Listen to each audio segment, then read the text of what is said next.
So we're on now, and I'll begin. We got all that taken care of. Glad to chat with everybody before we got started. That was always fun.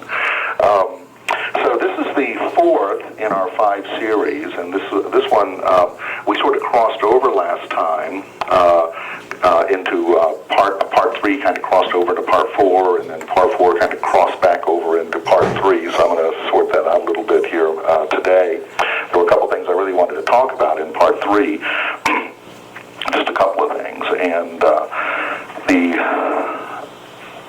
okay. So I've got some very interesting questions here that I'll start with before we begin on the other discussion part of this. Here we go. Let's see. Here we go. Well, I got a very interesting email, and it's not unusual really, but I thought I would talk about it here because it's going to be affecting people. And I went through it in my life with friends and family, and I'm sure many other consciousness seekers and people who are awakening to higher consciousness are going to have to go through.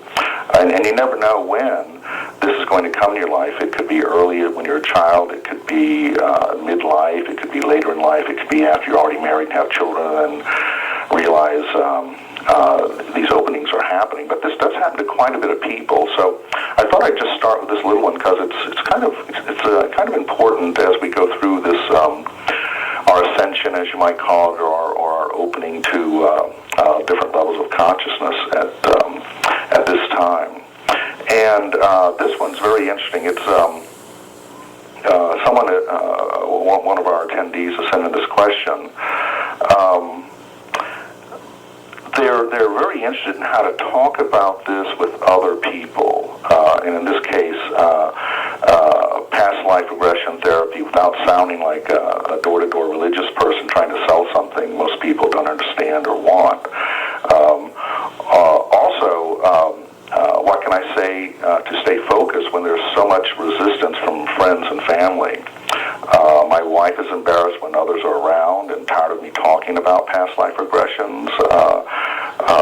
I know I'm onto something here. I just don't know how to make a practical way to help without sounding like a religious person. That's exactly how the feedback I got when I first started trying to tell my closest friends and family after my near-death experience. In fact, I sat down with my father and mother to try to tell them the story, and they listened. And then my father said, "Are you a reborn Christian now?" And I said, "No." That really caught me off guard. No, he thought I had become converted or something. And that's how it can sound to people that have never looked into this or never shown any interest in it, like everyone in my family. And then one of my very best friends from high school, and I was showing him my near-death experience that he and I had a past life together where he had been my father in Spain. And I tried to tell him about this, and he's a very smart person, has gone on to be a very well-known scientist, actually, a research scientist.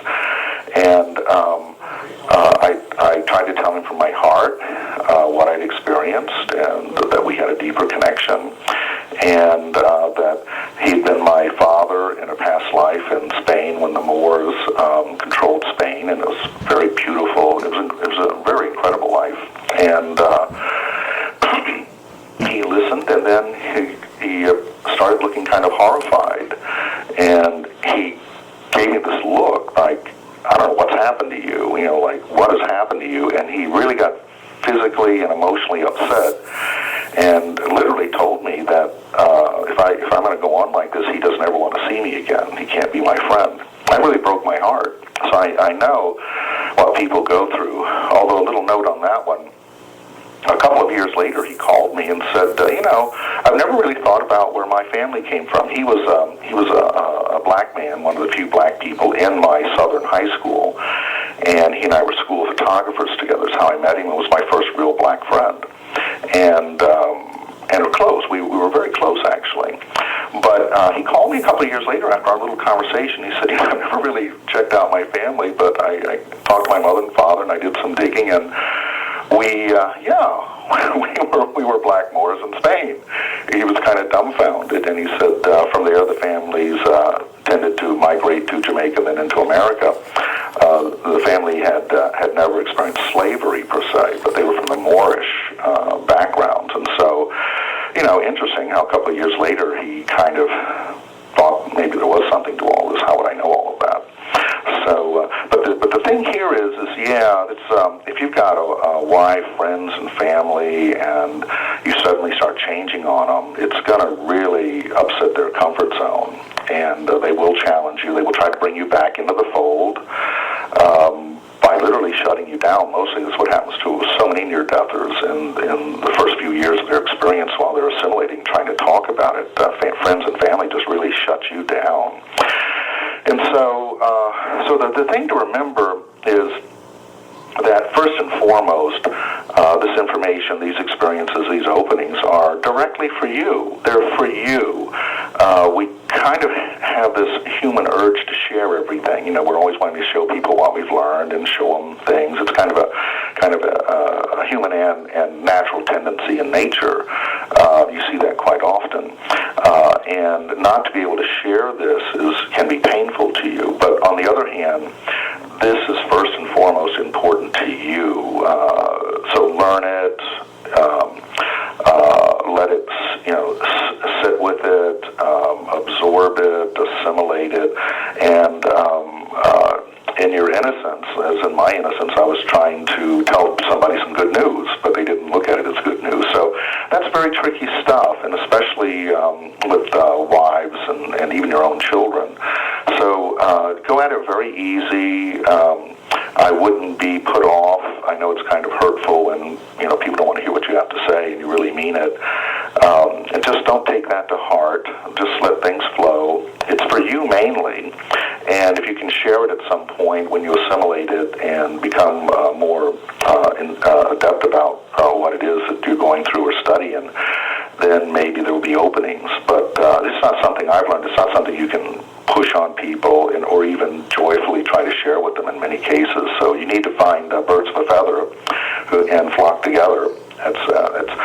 People in transition need to find others who resonate with them one way or the other, and there are usually groups around that you've never noticed until you go through these phases. I remember once I bought a car that I thought was an unusual car back in the 70s, and once I bought it and started driving, I noticed I saw them everywhere, and it turned out to be one of the most popular station wagons ever made. But I didn't know. I really never noticed this car till I found it in the used car lot. So there are birds of a feather floating around everywhere.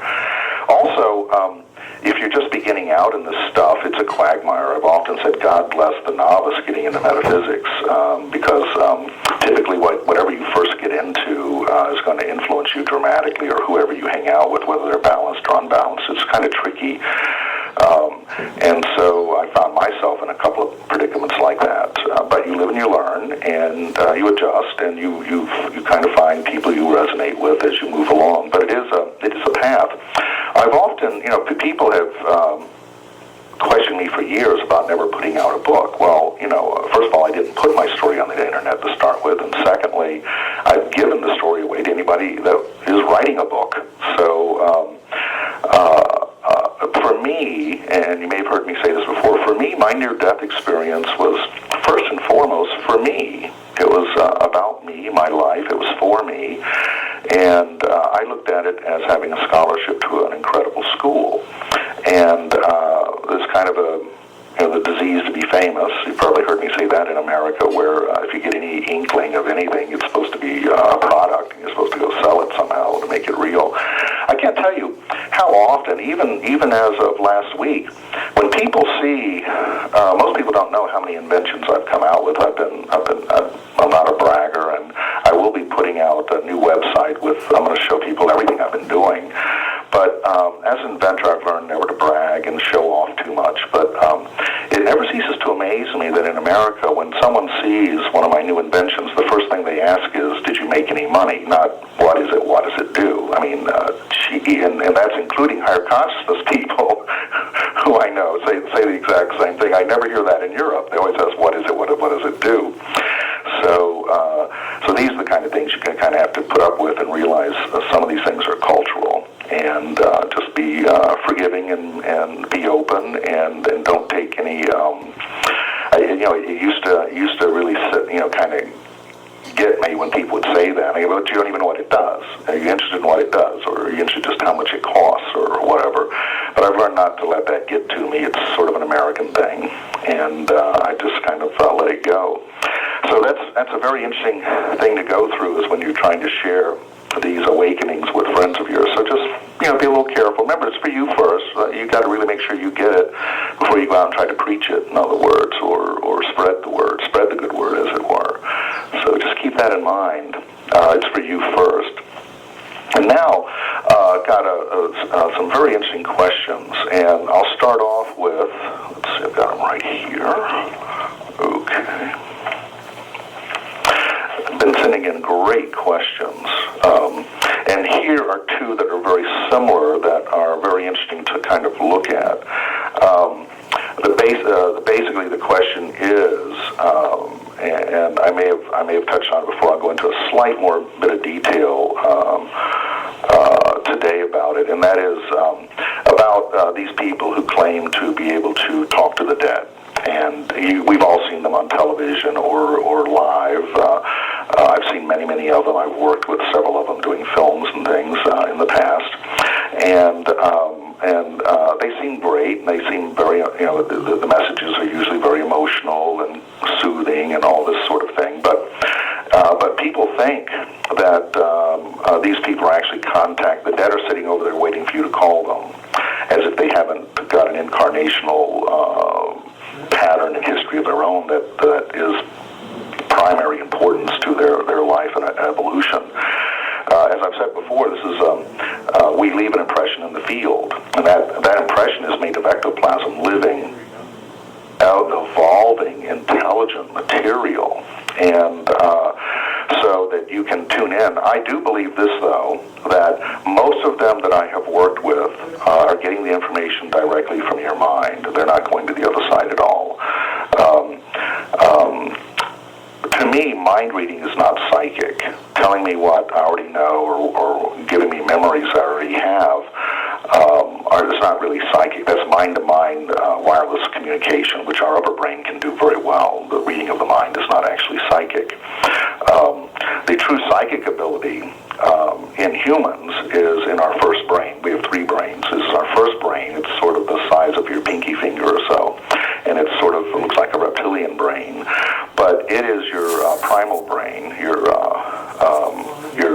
deepest brain, and all psychic ability, as Elidas has told me, and Cleve Baxter's work in primary perception, I think, has really made this even clearer to understand, is that true psychic ability is in everything from bacteria to even rocks have a response to pick up the fields around them.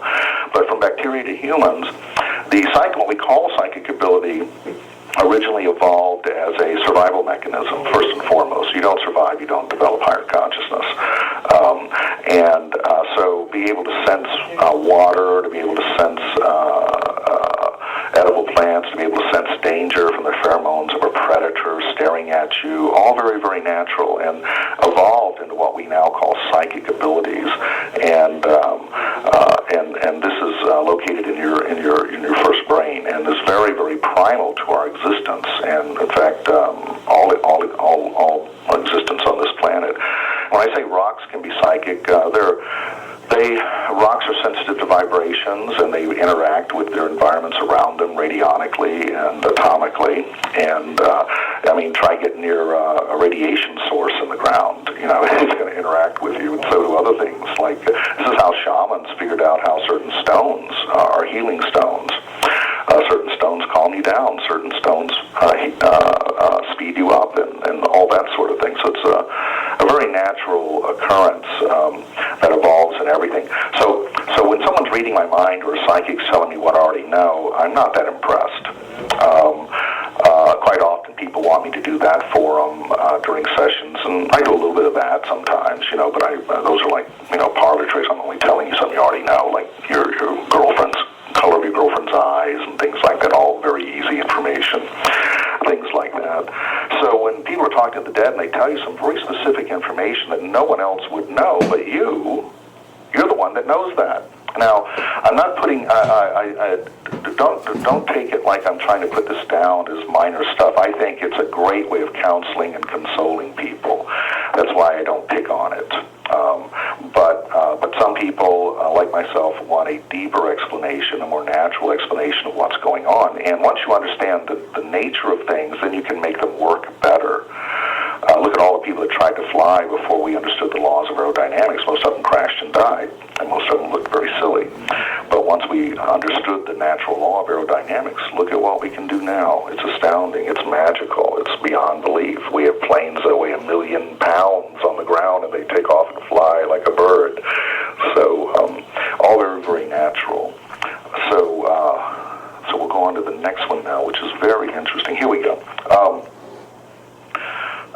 One of the listeners was saying, I mentioned the term transcend our DNA previously. That's not what I said, actually. I said transcendence is in our DNA. Our DNA is a if you look at it, and you've seen my Spirit of Gaia video, I do a little part where I show the DNA as the stairway to heaven or Jacob's ladder. It really is. It's the stairway to the stars. It's our DNA. As far as being able to evolve a consciousness that will be able to go there very soon. So what I really said was transcendence is in our DNA. We are the most transcendent beings on this planet so far. And all the other parts of the earth is very transcendent too. This earth has transcended everything the universe can throw at it, including 90% extinctions, and it just goes on what has been thrown at us. And so the next question was,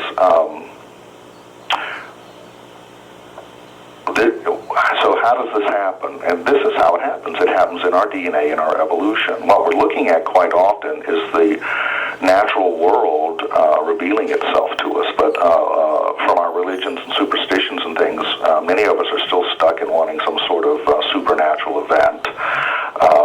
And I've worked with many, many shamans over the years. A really good shaman will take credit for anything. I remember, and I've learned this from shamans, if anything happens, the sun comes out, a bird flies by, a feather, anything, it's, that's a sign. And I've used that too. I remember making a point to my girlfriend once years ago, and as soon as I made that point, thunder came. And I said, see, I told you. She didn't even buy it then, but sometimes you get away with it. So these are kind of things that go on with signs and wonders and things like that. All put as much meaning as you want into them, and it's all very natural, though, usually. And so the next question is, how does all of this relate to transformations like reincarnation? And reincarnation is a transformation. Well, here's what we're trying to discover, and schools of religions and mystery schools and gurus and people have been trying to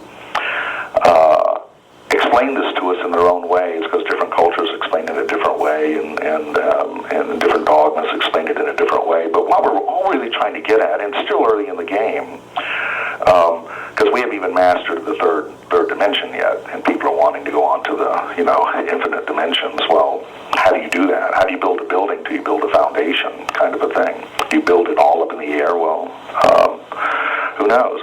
But normally, a good foundation leads to the building of a belief system that really works for you, and an understanding of what's really going on. And what this means to me is that what we're coming to now, and what we've not been allowed to do for so long, is get to know ourselves. Who are we really? Well, we didn't have psychology. We didn't have an understanding of the subconscious, superconscious, except for the kahunas. They understood written. But for most of us, especially in the Western world, we weren't really allowed to get in touch with ourselves, and I know that from Catholic boarding school. It was like, don't ask any questions, here's the book. And so what we're discovering here, and what past life regressions and all this that we can do now without too much taboo or ridicule, or risk of life, actually, as it used to be in the old days, is that we're going to find and explore what your core is. What is your core being? What is your core consciousness? And that's something you're co-creating. Once you can get through all the dogma and teachings and all of that, even if you've had the best teachers in the world, there's still that last part I call self-initiation, where you're going to discover your core or become self-realized. Pretty much the same thing. So what is your core being? This is what we're trying to find, and we have now the leisure time in the modern world to look into things like this. Back in the old days, when you worked, sunrise to sunset and passed out, dead tired on a straw, you didn't have much time to really delve into these subjects at all. In fact, you weren't even encouraged to in any way whatsoever.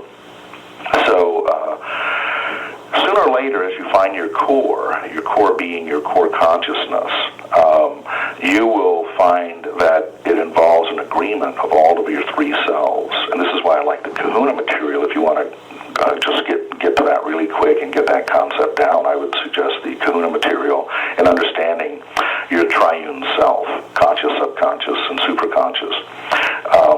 And the metaphors for it and all the great books, because these metaphors, which are also Huna in concept, also are in all the great books, because it's the core of all great knowledge. So it tends to show up everywhere. But what they're trying to teach you is that you need to find your core self, and that's your core subconscious, your core conscious, and your core superconscious. And I believe that the Huna material will give you the best concept to start working with personally. But then, when you get to know that core self and the three selves get in unison, you are like a superconductor. Then when you are consistent in your core self, see, we're like babies right now. We want one thing today, we want a different thing tonight, and we wake up tomorrow, we want something else. This is a very young consciousness evolving. And that we divide everything into a million colors and hundreds. There have been literally thousands of religions. That's all of a very young species evolving. There is a consistency in all of this that we now, in our day and age, know and feel. It's that core. It's that inner meaning. It's the universal consciousness that doesn't need improvement, doesn't grow old, doesn't tarnish, and you just can't replace it with anything better, because it is universal gold. And we're beginning to discover concepts like that. One of which I talked about earlier was do unto others as you would have them do unto yourself. Just golden concepts. I like what Gandhi said. He said, what did he say? Christianity is a great religion. It's too bad nobody practices it. So interesting. But getting to know your core self is really, really important. It doesn't have to be hard work at all. But if you find yourself changing your mind and can't figure it out because you've got too many thoughts and you split hairs to infinity, well, that's what a child does. And we're all beginning to grow up now. And you will sort that out. You really will. Don't worry about that. But our upper brain, which can split hairs to infinity and even split light to infinity frequencies, there are billions and trillions of frequencies of light once you get into it, how much of that is really useful to you. The core, if you have three things together, you're going to be a superconductor, and that is your core, the triune core self. All of that other stuff is only important when you actually need it. I mean, how often do you actually need to know how to do certain things? Only in certain instances. It's not that useful to your general everyday operation. And your spiritual everyday operation now is really coming to the forefront, and we're able to spend more time on it in a freer motion than when we had to go to a church when the bell rang in the old days. So very, very interesting question there. So it's your core self, and that's what all this is coming about. This is what all this is kind of really about. Let's see. Got some other good stuff here. Okay. This is interesting. I get this a lot, and it affects it affects your consciousness, your incarnations, the life you're living now, and lives you will live in the future. And certainly, it's affected the lives you've had in the past. But there's something really interesting that's kind of special to America, and that's this whole thing about the law of attraction. And most of my looking into that is really about success and money for most people that I've ever talked to. I'm sure there are a bunch of people out there that that's not what the law of attraction means, but to Americans especially, it does mean that pretty much. From when I quite often ask people when they ask me these questions, well, tell me what you think about it. What are you thinking? Before I can even begin to discuss it with them, because you have to know where someone is beginning to discuss this with them. In the American model of the law of attraction or success, the truth is that the system could not sustain this. This is where I believe a lot of people are selling stairways to heaven. People have been doing that forever. Shamans have been doing it. The Catholic Church, people are still selling stairways to heaven. Just read this book and you'll get to heaven of money or whatever it is, or whatever else you want, relationships, all of that. Fine and well, but these are still stairways to heaven when you put it into the natural perspective, the lens of the natural world. Think about it. If everybody in the world became a millionaire, we would probably destroy this planet really fast. Think about that. And all of us cannot live as millionaires live. It's just the planet couldn't take it. And having extreme wealth, as we've had in the past through kings and now through the oligarchy societies that capitalism is evolving into, where you have the super rich getting richer all the time, is not a healthy model. It's also unsustainable, because they're eating up all of our life's blood to be that rich now, and it comes to these critical points, and then you have things like the French Revolution and whatever, and certainly don't want to have another one of those. But we all can't be millionaires, and there's a number of reasons. We all can't be that successful because there's a limit to growth. And also, what a lot of these books and authors don't tell you is this is how they made it, with their connections, their background, their family connections, their friends. You may not have any of that like me. I didn't have any of that to go on. I had to make it my own way. And so I find, and then what's happened is a lot of these success books are in the third and fourth, fifth generations now, where now you take a course and you just learn to cut and paste these success books, and you just put your name on it and get it out there. So it's all these stairways to heavens. The truth is that we're technically at a time and point in the world where we can feed, clothe, comfort, educate, and give every human on earth a good life. We're there. It's done. We've accomplished this. It's an amazing accomplishment, but we're letting that being stolen from us from the super rich, who are making us feel like we're poor and that we don't have enough. It's untrue at all. So I get this question quite a lot, and you have to look at it in a natural picture. Being self-employed is really the toughest job you can have. Ask anybody that's self-employed. You just don't go in and punch a clock. You just don't take orders. You just don't, go 9 to 5. If you're self-employed, it takes a really different kind of person. And I don't see a lot of people at that level where they're going to put that kind of discipline, which it takes discipline to be self-employed. And it takes a lot more work than you may imagine. So a lot of you that think you've got a nothing job and you're just collecting paychecks, I'm telling you, you may be in the best position. Many times, I've been self-employed most of my adult life, and many times I've thought, maybe I should just get a regular job and not have this kind of stress on me. But it was not my fate. And so next question is, how do we recognize people from past lives outside our family? I think we, as I've said in earlier, when we tend to project, it's not necessary to Gaia that we have exactly the same bloodline or exactly the same parents in every incarnation. In fact, it would be impossible, really, to do that, because then everyone would have to be breeding on your time schedule, and they'd have to be breeding on somebody else's time schedule, and it just would all fall apart very quickly, and we wouldn't have evolution as we know it. But here's a sign.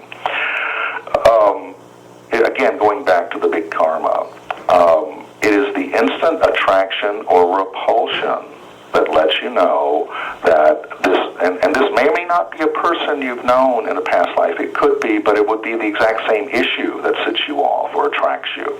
So it's just the same that way. So it's that instant attraction and repulsion that is really where you should just take some time, do that exercise that I talked about in one of the earlier sessions. To check, you can really check this out and do that little exercise, and I'll go back over it in the fifth session if everybody wants me to. But we have taped these, and we will make these sessions available. So again, it's very simple: instant attraction, instant repulsion. Sometimes the best love affairs in the world start off as a smolder. They don't start off with a big bang or, fireworks and all that. Some of the best, longest relationships start as a slow smolder, and then you start as being friends. To this day, I'm amazed. I just found out an incredible couple I idealized are getting a divorce now after 28 years of marriage. It shocked the community. I'm constantly surprised, though, with a lot of people how they do not talk about a lot of important things before they get married. It's astounding. I know a couple a few years ago that did not discuss children till after they were married. It turned out he wanted children and she didn't. And I can't believe they had never discussed that before they got married. The other thing, too, is why would you marry anyone but your best friend? Think about that. Why would you marry anyone but your best friend? And because of that, that's how my two marriages have had very good outcomes. Although we only stayed together a very short period of time, there were no lawyers involved. We were friends, and we treated each other as friends, and there was no property issues. It was all, you're my best friend, and treated each other with respect. So it constantly amazes me how this law of attraction can really backfire on you in the relationship arena. It's quite interesting how you can wake up one day and realize, I don't even know this person, and I'm married to them. It's just astounding. Think about it as who is your best friend really. So I'm going to move on here. Okay, we've got a good one here.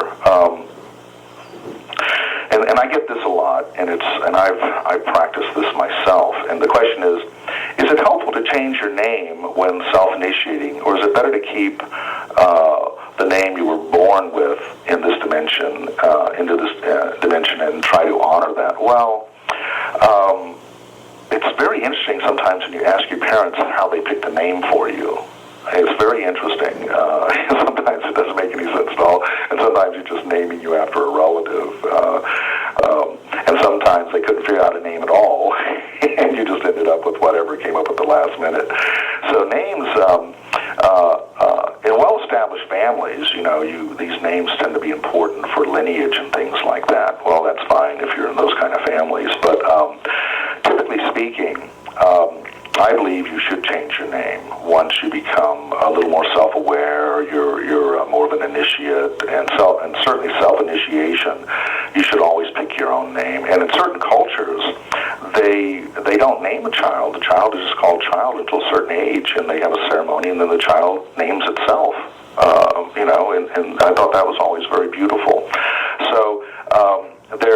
You don't have to honor things in that manner, feel obligated to honor these old traditions in that way. Certainly, you should have a name that resonates with who you are now, and it will change your vibration. I added Mellen to my name. I was Thomas Benedict, and I added Mellen to my name because that was a very important experience that I had, learning that, and the story of why I picked Mellen is a whole other story, but it worked, and numerology-wise, it changed my vibration completely, and it felt better, and it was almost like my soul name, my true resonance, Mellen, and so for me, Mellen was my higher self aspect. Thomas was my conscious, the guy, this Thomas guy that does all this work day to day. He still amazes me. And then the Benedict was my family name, the root. So for me, it was a triune kind of thing. I did honor my family, but I also made Mellen the name that most everybody knows me by. And so feel free to change your name. And I live in California where, let me tell you, that is like it's so common. Almost everybody changes their name at some point around here for one reason or another, but it's very cool. So yeah, I'd say yes, change your name, think about it, resonate with it, and come up with your true vibration when you're ready. Here's another interesting one in dealing with past lives and patterns. And this one is, have you found, talking reincarnation-wise and that sort of thing, have you found a way to work hereditary things like depression out of the body? And this is a very important question, and it tunes into right what kind of things we'll be dealing with today. And that is, have I found a way? No, I can tell you, I've found how it works, how all this works, and I'm a great example of it myself with my own family. They're just beginning to understand now that there is an alcoholism gene, but that has to start in a family over successive generations, and the body will express it if it stays in this incarnational line.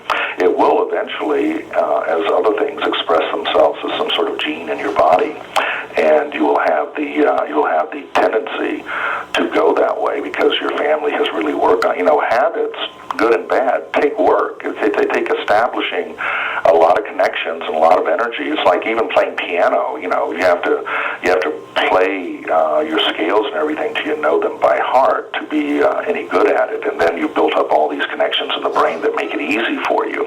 Same thing with good habits and bad habits and diseases in families, and the tendency for say all the females in a certain family to get breast cancer. Well, that probably started somewhere in the past as some kind of issue, usually guilt, and whether it was deserved guilt or not, it doesn't matter. Just boy, a lot of people put guilt trips on us, and women tend to take them in certain places, and so this can become expressed as genetic disease expression. It can enter in.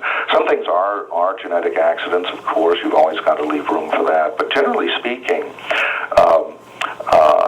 the line has a lot of expressions in it from a lot of issues that family line has put into it. And so, and what's interesting about that is that I'll give you an example. My father was an alcoholic. My mother was a teetotaler, and but my mother also had some very negative tendencies, like depression.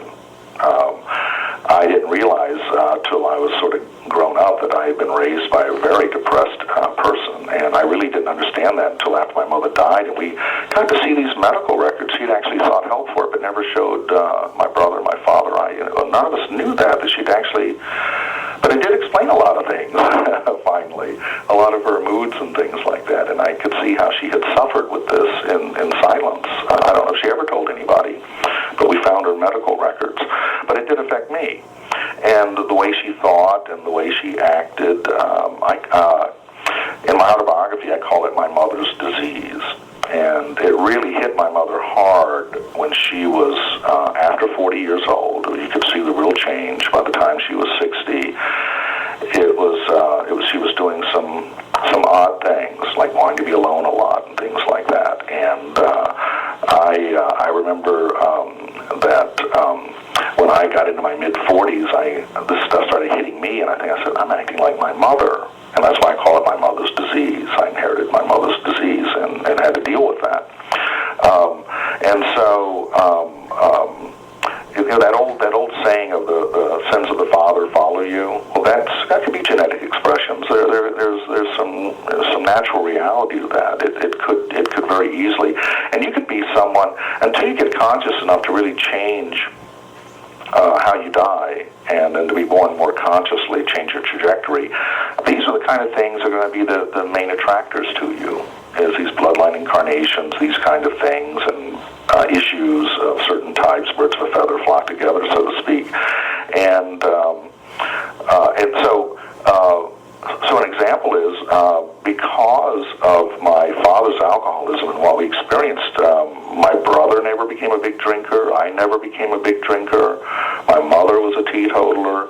But on the other hand, my father's anger, my mother's depression was like a double whammy that we had to deal with in ourselves, because we've been raised in that environment. And and studying my family, my mother especially had been raised in that environment. So people have often asked me, did I see any family members on the other side, my near-death experience? And I said, there was nobody I wanted to see. So I didn't see any relatives. There's nobody I wanted to see from this family.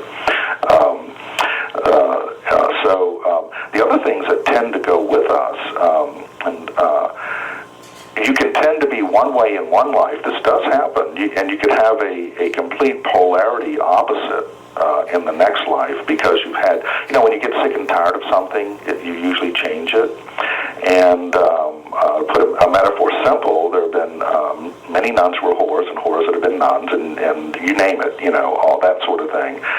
So you can flip-flop between lives, and you can actually skip a life where you don't have that tendency and then fall back into it in the next life. So everything's about consciousness, being conscious of who you are and what you're dealing with. And only now in this day and age are we able to begin the first steps towards this. So, and this has not really been taught in a natural way that I'm beginning to talk about it. It's all been sort of mystical, dogmatic, and kind of supernatural stuff. But it's more real than that. It's more real than most people imagine. People that were greedy in past lives can often come back and be generous.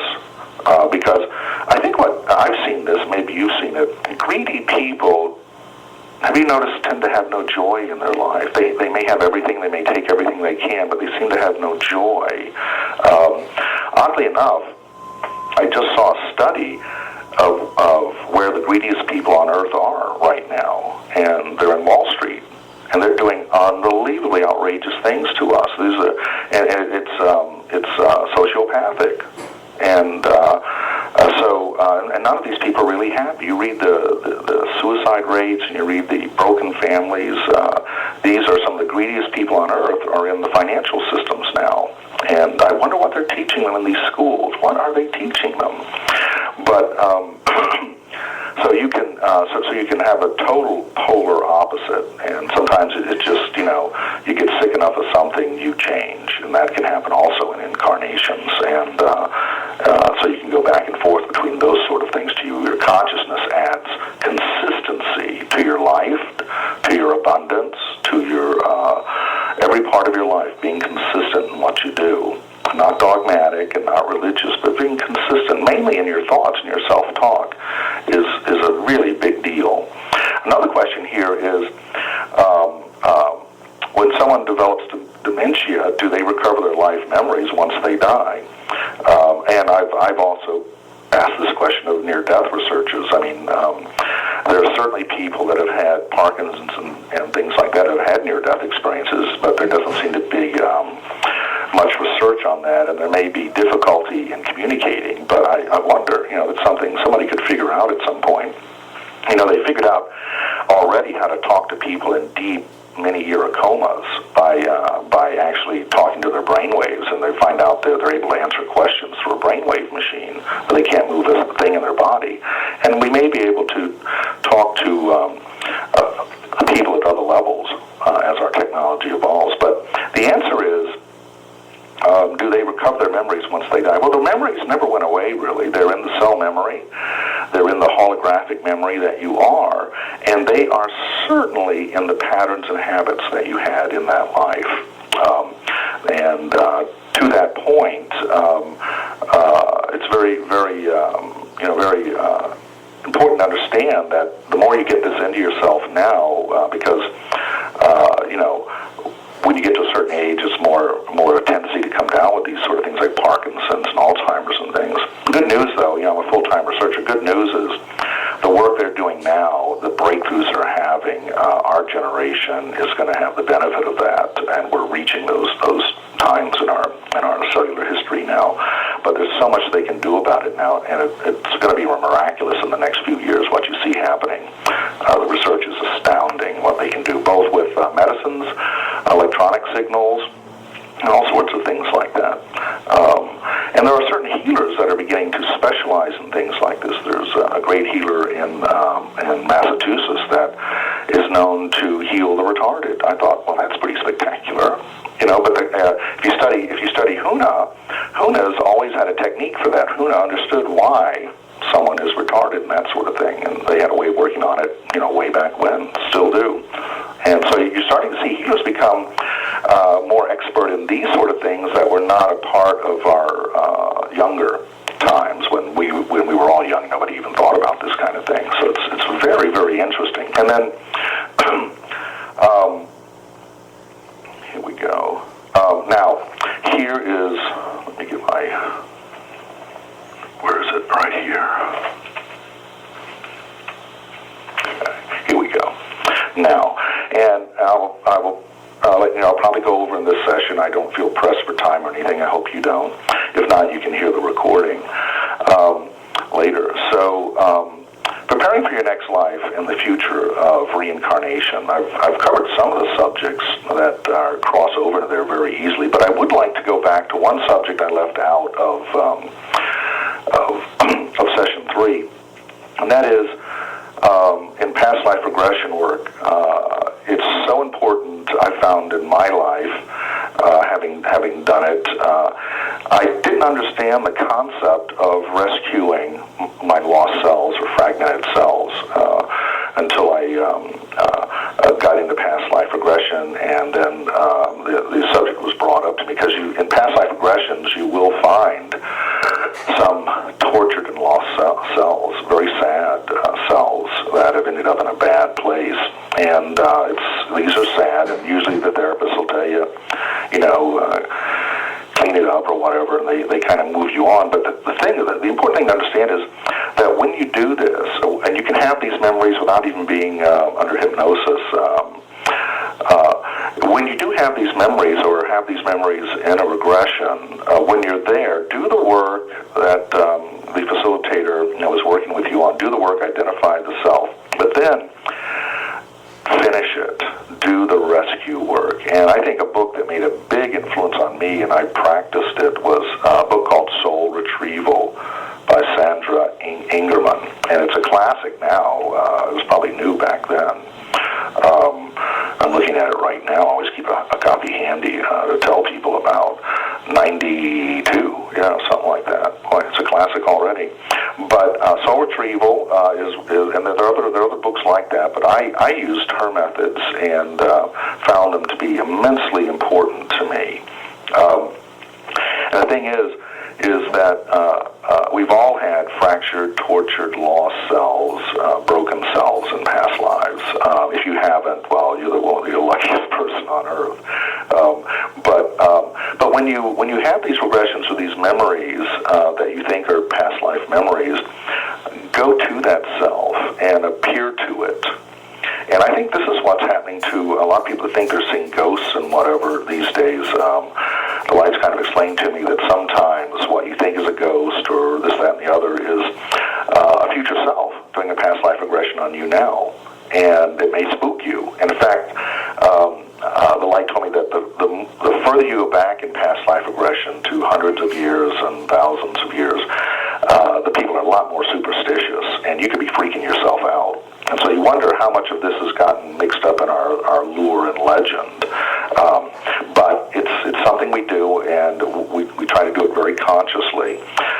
Just remember that the further you go back in time, the more careful you have to be in rescuing yourself, I find. Because first they have to not be freaked out by you, and it may take several attempts.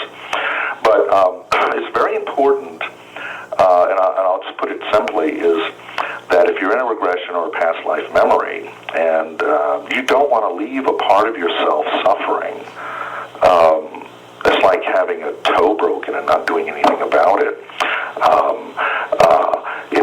it makes you less than what you fully are. And so I developed a technique based on soul retrieval and a couple of other things to be with that self, sit with it, and not freak it out, but be with it. And sometimes they think they're talking to God, literally. That God is loving them, and I'm giving love, and I'm giving insight. And then you can embrace that self, that loving embrace that feels like God, and it is God. I mean, we're all that. And pull that self to your heart, and pull that self into the present moment then. Some selves are so lost and beaten up that it may take several attempts. But generally speaking, it does work very well. And to embrace that self, and I'm just getting almost teary thinking about it, some of the rescue I've done, and to take that self out of a dark, dismal life or place and pull it into the present moment, because it's in this present moment it's safer than it's ever been. It's safe with you in this present moment.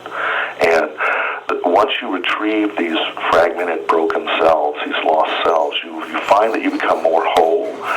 Your anxiety goes down. Certain complexes will go away that are based on these memories. And the old concept of time travel, and I use this with because when you are doing past life and future life progressions, you are doing a form of time travel. There's the old theory that, well, if a time traveler went into the past and changed one thing, we wouldn't, the whole world would change. We wouldn't even be here. Well, that's really old school now, because if you really study history's always changed. Can you tell me when history has not changed? The winners write the books. History is being rewritten as we speak. History has been rewritten all the time. History has been rewritten. And so to go back and rewrite your life into something that's positive and healing is perfectly okay to do. The cat's out of the bag. This has been going on all the time anyway. And this can help bring the world into a more whole, less fragmented, healthy relationship, both with yourselves and the other people on planet Earth. Because a lot of times our past life issues trigger us to do things. I mean, if we think someone's attacking us, or if we think someone is being bad to us, we all have these issues and complexes. So it's so the soul retrieval, finding the lost self and rescuing it and bringing it into the present moment. Because I will say, for most of you, whether some of you believe it or not, that for most people on planet Earth, honestly, this has been one of the more healthy, safer lives you've ever lived, and it's going to get even more so. Yeah, we have trouble with Wall Street, and we have tribal troubles, and that stuff still is happening, but not like it used to be. So you're actually living in one of the safer times, and the more enlightened times. You're more enlightened now than you've probably ever been, unless you were a Dalai Lama, way back when. But that isn't 99.9% of us. But for most of us, this is the healthiest life, one of the healthier lives. Whether you think you're healthy or not, whether you think you look good or not, that doesn't matter. And one of the safer lives we've ever lived. So it's a good time to start rescuing fragmented and broken cells and bringing them into the present moment. And it's such a relief, such a good feeling. It's like rescuing. Just imagine if you lost a child, how that would hurt. The loss of a child, how that would hurt you. And then to be able to find that child and bring it back and bring it into the safe moment of the home of your heart. It's an amazing feeling. It's well worth the effort. And so that's one part I kind of left out in the third series. Now here's something very interesting. All this fits very well into quantum physics. And as you know, I believe biology and quantum physics and all that is as sacred as any religion I've ever heard, and they all kind of work together once you take out the dogmas and the prejudices that all these scientists against spiritual people don't like scientists, and then religious people don't like each other, and a lot of scientists don't like each other, all that kind of stuff. But once you put it all together, it works out very well. And that is that quantum physics and biology is transcendent, and you can actually look at things, and I think in the more modern world, it helps me understand things even better, to understand the quantum physics behind religions and behind things like incarnations and things like that. So in quantum physics, you have the whole law of probability, and this is where I think a lot of philosophers and New Age spiritual people and all that get lost, because this is really deep water, this whole probability thing. And so you can take it to infinity and say every possible probability is happening, and that's true. Probably is quite true. A lot of evidence for that. But probability is not actual hardcore reality. The hardcore reality that you know is the body you're in right now. That is the focus point. If you don't have a focus point, well, then you're just chaos in the universe. You're every probability. You're a drop in the ocean, and any one of those drops could be anything. I mean, does that give you any comfort? That wasn't enough for me. But here's the interesting about probability that works for you. The present tense, the body you're in right now, the focus that you're in right now is on this body and this world, is the probability that you're focusing on.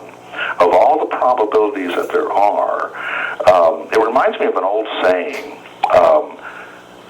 You could be anywhere in the universe if you could be anywhere on planet Earth if you wanted to be, but you're here. You're here. You're sitting in New Hampshire. You're sitting in Arizona. This is where you're sitting. Pay attention to that. Pay attention to where you're sitting, where you are. Yeah, theoretically, you could be anywhere, but why are you here?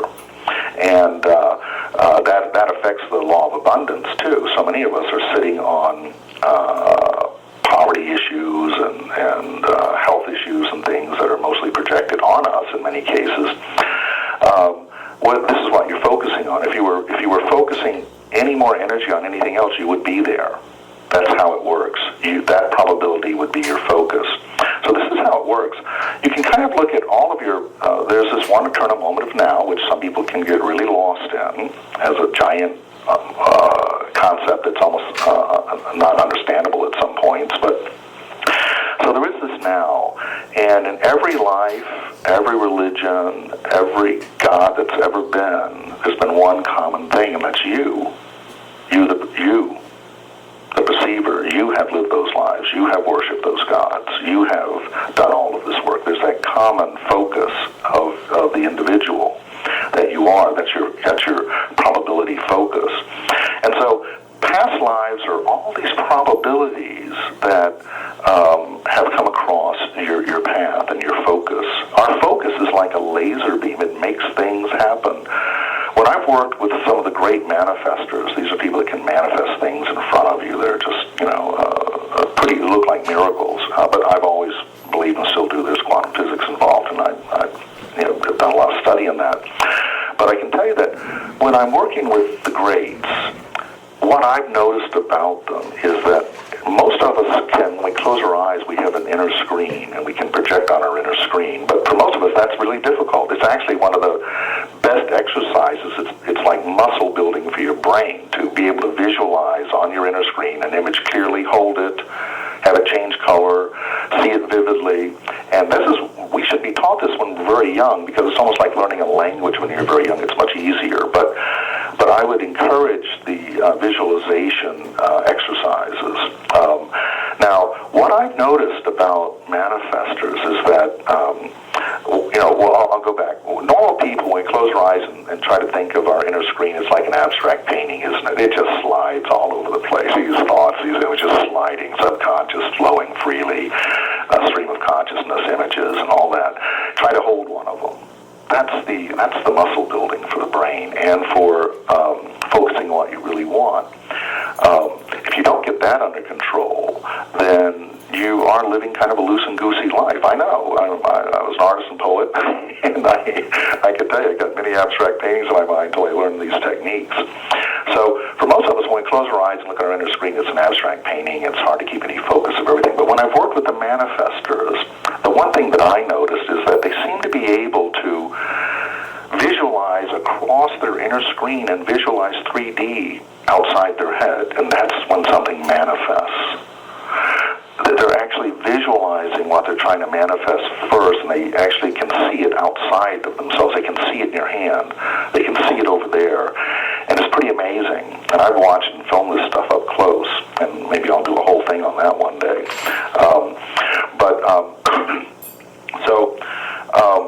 So what we're getting at here is that there are a lot of probable selves, and you can probably look at all of your past lives as probable selves, and they were probable selves that you focused on in one way or another. And the same thing with future selves. You can every time you do a future progression, you can come up with new probabilities. That's the endless point of this. This is where it can be chaos. You can come up with endless probabilities. I'll give you an example. In my case, and you've heard me talk about this in an earlier session, is that in a future progression, I discovered in my future progression a future self about 400 years from now, and he lives in Switzerland, which is a much warmer, more comfortable place by then.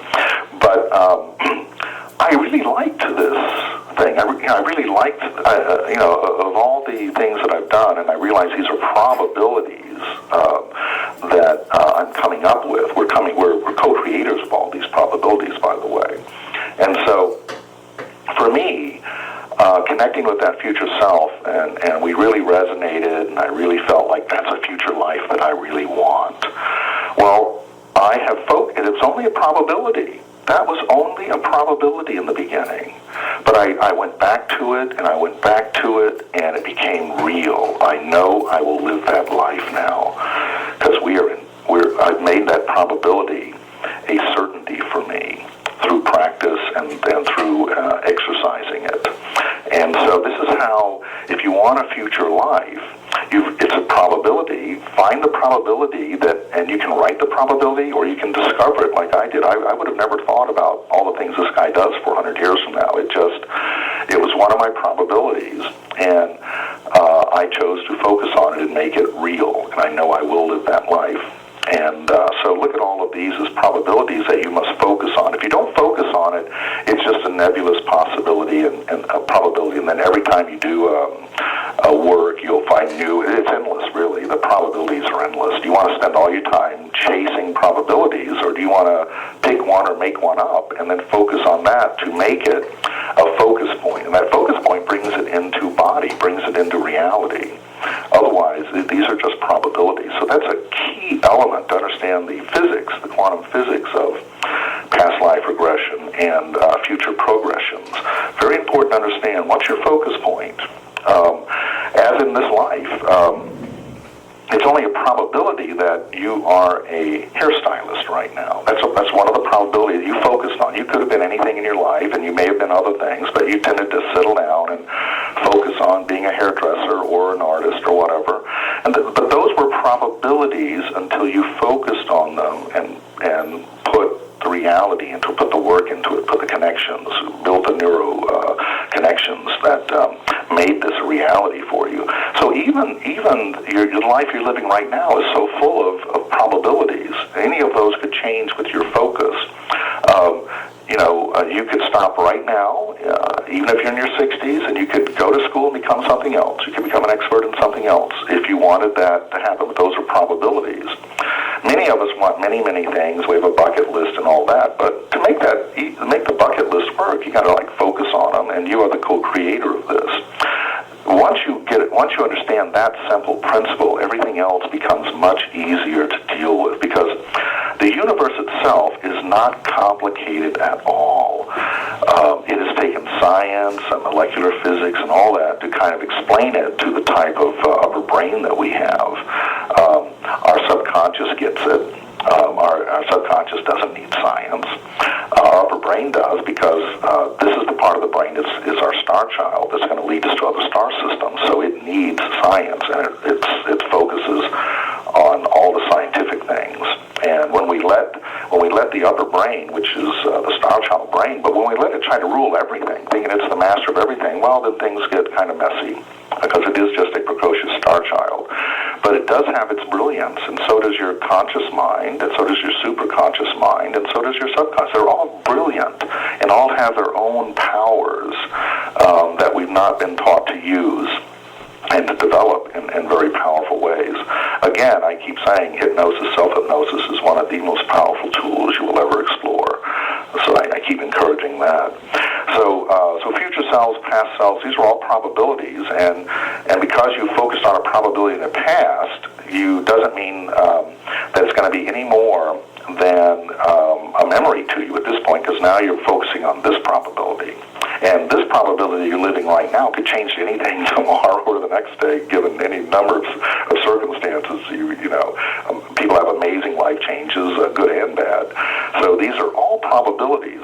So the probability thing is like this fog, and you go into the fog and you find what you're looking for. Or as I'm trying to show you, you start thinking about it now, and how about writing an incredible probability and then focusing on that to happen.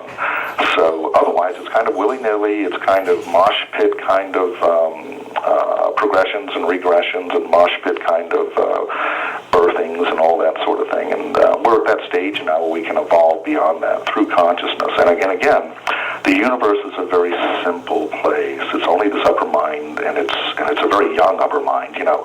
If you've seen the charts on just evolution on this planet from day one to where we are now, humans have only been here about 2 minutes. But that's your body, this human body. Your human brain, the upper brain's only been here about a second. It already thinks it created the universe. It's so precocious. But so we're just stepping into this. Call it a new age, call it a new world. We're stepping into a completely different reality now. And so it makes things like co-creator have a much more interesting meaning now than before. The old meaning of co-creation was rather flimsy, really. But we are co-creators, and even in a quantum physics way. And it's very powerful once you understand it and allow it to develop. What I've learned about these things is that the most powerful tool I've ever known for people making money or being happy in their life, the most powerful tool I've ever seen is not intelligence. It's consistency. Knowing what you want. That is the biggest trick in the universe for you to get, is just to figure out what you really want. That is the biggest magic in the world. Once you do that, everything else starts falling into place. It's just that we're one of the youngest species on the planet, and we tend to have periods of remembrance and periods of forgetfulness. I really thought as a species we would have learned something from our world wars in Vietnam, but we haven't yet. But we're now starting to remember. People all of a sudden remembering, oh my God, those were all disasters. So we tend to gain consciousness and go to sleep a little bit and gain consciousness. This is how a child grows. A child takes a lot of naps, and our incarnations can be these naps, and we tend to wake up and we tend to forget what we've learned, and then we relearn it, and we relearn it in other ways that keep adding to the layer. And once we've lived enough of these lives as we've had by now, the lives told me by now we've lived enough lives for it to really start adding up into when you've been an artist long enough, it becomes natural to you. When you've been a hairdresser long enough, when you've been an accountant long enough, all that becomes very natural to you. All this is about to become very natural because we've been at it for quite a while, and we're in one of the best periods in history for this expansion to open. But we have to master this level first, and this level includes this type of incarnation. Now, the other thing is that there is going to be, everything keeps evolving, and this is going to be a big thought for you. but it's something the light taught me very early on. I started talking about it in the 80s, but it was like so far ahead of people. You know, back after my first near-death experience, I was easily 20 or more years ahead in inventions and in concepts, and the light told me, that's why the light told me it would take 25, 30 years for me to get in sync with this world, and it has. I've learned not to get that far ahead. Now I would like to be 2 or 3 years ahead at best, because that's all it takes. You don't have to be 20 or 100 years ahead. So we're now in this phase now of evolution, because everything evolves. Inorganics evolve. Stardust became gold. It became iron. It became all this stuff. Stars evolve. They have a birth and a death, and when they die, they reincarnate and become other stars and worlds and things like that. So everything has an evolution, including what you might call Godhead. Why do people think that there is an evolution going on at that evolution going on? Because the elements are learning and creating elements, and just the humans, God knows how many other conscious species there are out there, but humans alone we know more now than we knew back then. All this goes into the oversoul. So the oversoul is evolving. The universe is evolving and expanding. And that means the concepts, the concepts of religion have evolved immensely. If you look at all the religions on earth as an evolution, it has been through a lot of twists and turns to get to where we are today. And they all one come out of the other.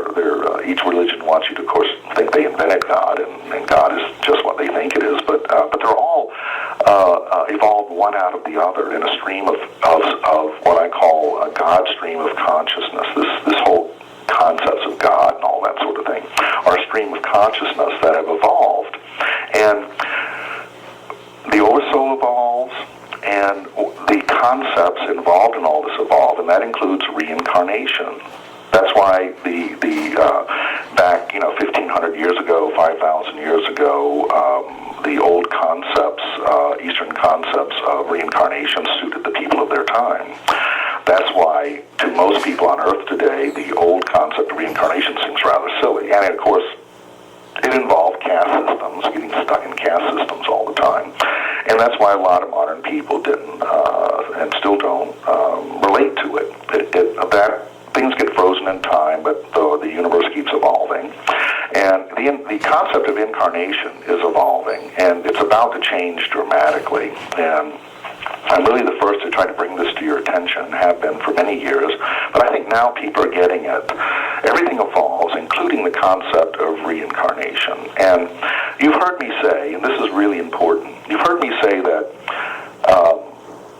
between 2020 and 2060 is what I call the Great Transition Period, strictly due to aging, not wars or comets or plagues or alien conspiracies or anything. We're the largest population of humans the Earth has ever known, and probably will ever know, because you don't need this many bodies anymore to get done what we're here to do. And just like a tree will make many, many seeds, and a few trees will sprout, but it's all the same tree. What we've forgotten is that there's only one of us here. There's one Gaia here, and I focus on this Gaia, not other planets, because this is where our focus is actually. And so the next phase of incarnation is very different than what we've had up till now. Although there have been inklings of it, many of you have experienced it and are experiencing it right now. There's always people ahead of the game, and always some straggling behind. But the concept of incarnation now has to be taken into account into the natural world, and that also into demographics. If we're going to have the biggest transition or die-off of human beings ever known on the planet between 2020 and 2060 due to aging, primarily due to aging, and the world population dips to, some estimates are down to 4 billion, maybe 5 billion, in that range somewhere. Well, then we've got 8 billion or so now. So the question is, well, how does that work with reincarnation? Where do all these souls reincarnate to? Well, there's only one of us here. the early form, just like the early form of the universe was a great expansion, the early form of incarnation evolved a whole lot of humans being born to because we needed more eyes, more ears, more hearts, more knowledge to really do the things that are coming up. And that is beyond intelligence, how all this works, actually. So there is no exact, precise meaning, and there never will be, and that drives the scientific people crazy. It's like quantum physics. It's not that precise, but it really works, and you can almost count on it. But on the other hand, the new form of incarnation, and this is really quite cool, is called enfoldment. And enfoldment means that all the knowledge, all the lives you've ever had, all the experience you've ever had is not going away. Nothing becomes extinct in this system. Nothing. Not even the dinosaurs are extinct. The dinosaurs are in your DNA. And they appear every time you're gestating in your mother's belly for 9 months. Check out the photos. There's dinosaurs in there. It's in the DNA of this Gaia. So nothing has ever really gone extinct. They're discovering supposedly extinct fish and animals all the time, and who knows? Bigfoot may be a form of humans that we have not identified yet, and all that. But nothing goes away. In fact, the light told me that any given time, not only on this planet, but any other planet in the universe, at any given time, most of the life on that planet, 90% of it is dormant. You don't even see it. And that's why when a glacier thaws out that's been a glacier for 1 million years, it thaws out as we're seeing. These new plants appear. Well, these plants were always there, but they were dormant because the conditions weren't right for blooming. There are other situations where these coelacanths, these super ancient fish are appearing. And so nothing's gone extinct. That means you're not going to go extinct. In other words, the new form of incarnation is called enfoldment. We will be coming back as, and some of you are already doing this, as twin flames, multiple spirits. Modern psychology has already shown us that almost every human is a multiple personality. We're already wired for multiple personalities. I'll give you an example. When the girls with the girls, they act one way. When the boys with the boys, they act another way. Different personality comes out. When you're with a priest, you act another way. We have all of these personalities on board anyway. So another thing to consider is that we are going to form these multiple consciousness beings. We're already doing it, actually. It's already going on, and many of you are already doing it. I know some of you listening right now are twin flames or soulmates of that nature, and you've been incarnated a few times together, if not more, already. You're ahead of the game. But it is as natural as it can be. And so one of the things you might want to think about is the birds of a feather flock together. Water seeks its own level. So when you come back, it's more than just the selfish thing of saying, who do I want to be? It's not only that, it's who do I want to be with? Because this new being, the new creation that's been talked about in the Bible and other prophecies, this new creation is that being that now, imagine being born, and these are the indigo children and these star children that are being born. They are so much wiser and ready to go. This is only an enhancement. So nobody's going to lose anything. In fact, the light has told me nothing has been lost. Everything has been gained by the Gaia. Nothing has ever been lost, and everything has been gained in this. And so it changes the concept from self, me, to a more whole being. And just think, I believe that in this world alone, the modern world today, we really need more than one personality to deal with it. The one personality isn't enough to deal with everything that's going on in all the regions that we have access to now. I mean, the child born today has more knowledge and equipment at its disposal than Einstein could ever have imagined. Certainly more than the Mayans or the Egyptians could even have imagined. And so whatever those ancient civilizations accomplished, we have way outdone that by now. They would want anything that we've got. Whether you think they had light bulbs or not, they're going to want our light bulbs of today. So this is enfoldment. This is the future. It's already begun. Nothing starts on a starting line. There's no black and white in this. Everybody wants a special moment. can't really pick the date. It doesn't happen like that. It's already been going on. It's continuing. It will speed up now with the Great Transition. We will become wiser, smarter, almost instantly smarter beings than we are now. Water seeks its own level. Birds of a feather flock together, and that's why it's so important. And our politicians have missed this. It's so important to educate everybody now. We're rich enough, and most countries have this already, where you can have education for life and not have to pay for it. Why should anyone have to pay for education? Educating the population to the best you can to be superior human beings, not superior lawyers or accountants or even artists, but to be a superior human being is a benefit to the whole world, because when you get to a world in which we are in now, it's much better if people are problem solvers, conflict resolution solvers, and you get this young. It's very important to educate everyone and don't leave anybody behind, because every single human that's ever been born is of significance. The one child we may save in Defar may be the child that saves you. Maybe that child that changes the future in a way we can't imagine.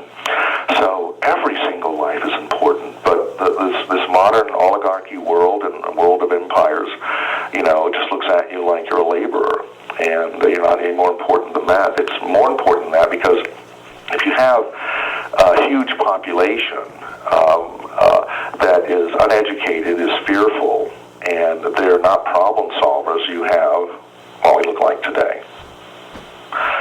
Feeding children, educating them, and letting adults continue to educate the rest of their lives. In the future, America is a center for education. It replaces the military-industrial complex. We have the best schools. The world comes to America. It's a gigantic business, and we're well respected for this. And it's a bigger business than the military-industrial complex. Because, the military-industrial complex doesn't really protect us all that well. We know that, but it costs so much. It takes everything. It makes us poor. And so in the future, you're going to have at least 3 lives in each life. We're going to be living longer, and you're going to have at least 3 lives. First part of the life is you're learning, grow up, and you would have a career life, and then you would have a life just as long as the others of freedom. We're not going to have the consumerism we have now. It's unnecessary. I mean, how many thousand types of toothpaste do you need by now? I think we have experimented with toothpaste on this planet for a long time. The consumerism goes away as we know it, because it's unsustainable. The population goes down, so there's a dramatic decrease in the human negative effect on the planet. Also, when you have too much of anything, it becomes not of much value in our system. And we have too many humans now. The robots can replace you, and the factories don't need you anymore, and the wages are coming up in China. So now the industrialists are looking, where's the next China where I can get somebody for 5 cents a day? What thinking is that? But education, problem solving, and in the future, it's like nobody's really famous.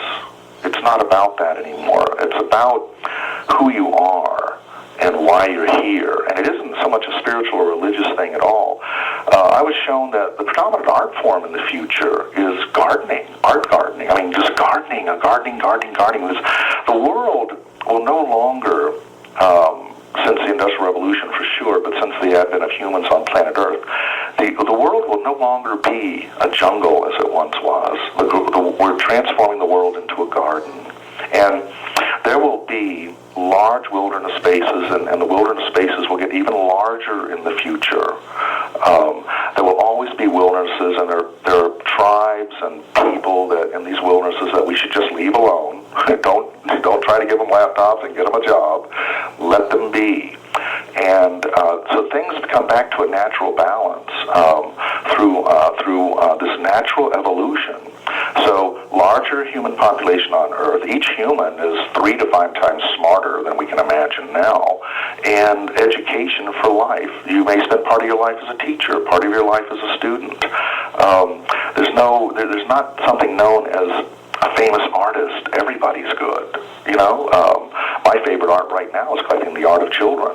How many of those do you see in museums? But it's the art of joy, the art of appreciation, and sharing this with each other. Travel is free, and including. Just think, this is the new world that's coming, that you have worked very hard in all of your incarnations to get here, and it's going to pay off, and it sets us free. The future is free.